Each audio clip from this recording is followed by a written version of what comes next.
చాలా మంది తలలపై సుడిగుండాలుంటాయి. ఇవి వ్యక్తి నుండి వ్యక్తికి భిన్నంగా ఉంటాయి. ఒకటి కంటే లేదా అంతకంటే ఎక్కువగా ఉండొచ్చు. సాధారణంగా మనం వాటిని పెద్దగా పట్టించుకోము. కానీ సాముద్రిక శాస్త్రం మాత్రం వాటి వెనక రహస్యాలను చాలా కొంతమేరకు విప్పి చెప్తుంది.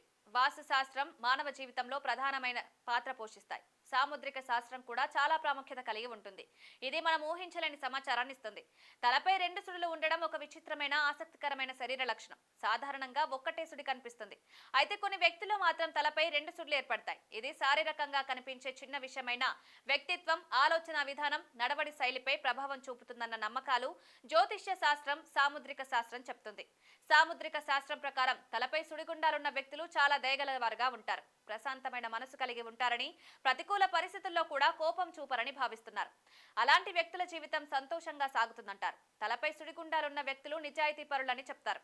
ఈ వ్యక్తులు సత్యాన్ని ఆధారంగా తీసుకొని అరుదుగా అబద్ధం చెప్తారు. నిజాయితీతో పాటు విశ్వాసపాత్రులుగా పరిగణించబడి ఇతరులకు సహాయం చేయడానికి ఎల్లప్పుడూ సిద్ధంగా ఉంటారు. అయితే తలపై రెండు గుండ్లు ఉంటే అలాంటి వారిని సాముద్రిక శాస్త్రం మంచివారిగా పరిగణించారు. వీరి మొండి స్వభావం కలిగి ఉంటారని, ప్రతి విషయంలోనూ కోపంగా ఉంటారని చెప్తారు.